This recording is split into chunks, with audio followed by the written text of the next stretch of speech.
Hello everyone and welcome to our third video.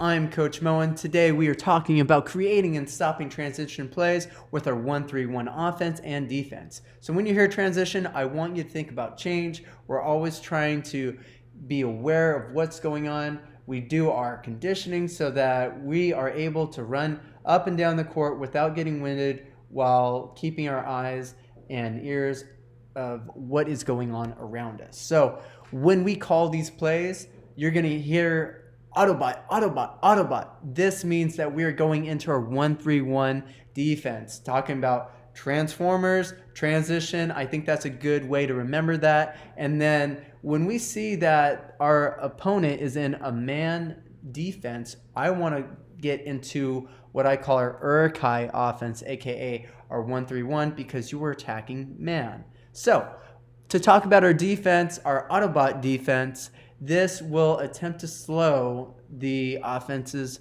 transition. So, I think this will be really effective for us. If these guys are really scoring quick, we want to slow them down a little bit. So, like before, I'm going to show you on the court where all these positions are supposed to be located.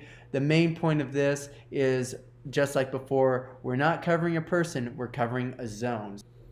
So we see from this picture, we got our defensive players in red. Our point guard, number 1, is going to be near half court looking at whoever has the ball, who's trying to bring it down the middle. He's going to be the first one to meet him in that zone.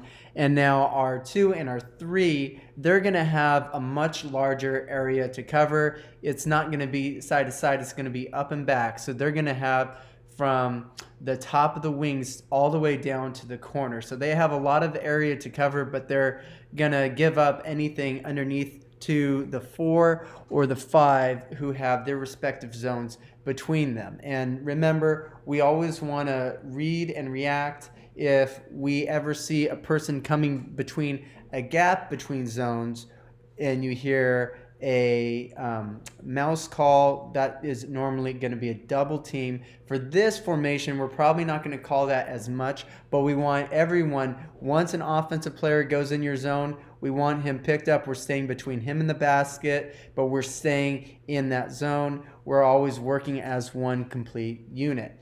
So with this, we're hoping to get a turnover. Now, this could be a steal, this could be a rebound, but when that happens, we want to get to the other side. So I'm going to say, roll out, roll out. That means we need to get on the opposite side of the court immediately. Now, the best person to attack the basket with the ball for the shot will be our 1. So we're going to look toward getting him the ball as quickly as we can. So what this is going to look like, maybe the 5 is the person who gets the rebound. He's going to either pass it to the 3, the 2, the 4, whoever's open immediately so that they can pass it down. Now, I don't want you just chucking the ball up. We're not Aaron Rodgers or Patrick Mahomes where we're trying to launch it like a football recklessly down the field. We might not have that accuracy like they do.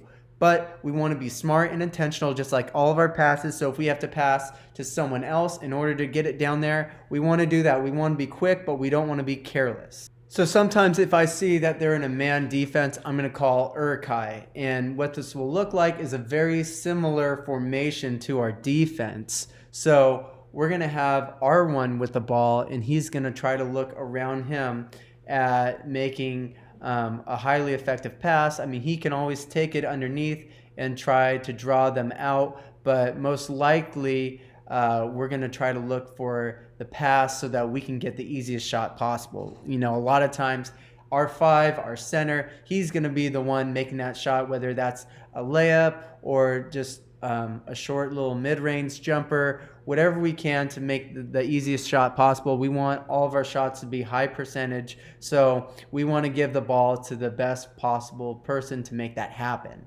So with this, we will have a gold call, and something that we practiced a little bit before is our pick and roll. So that's where we're going to set a screen, and we could do this a number of ways, but the most important thing, like our other plays or formations, we want to communicate things, okay? So when we hear this, there's a lot of different ways we can do this.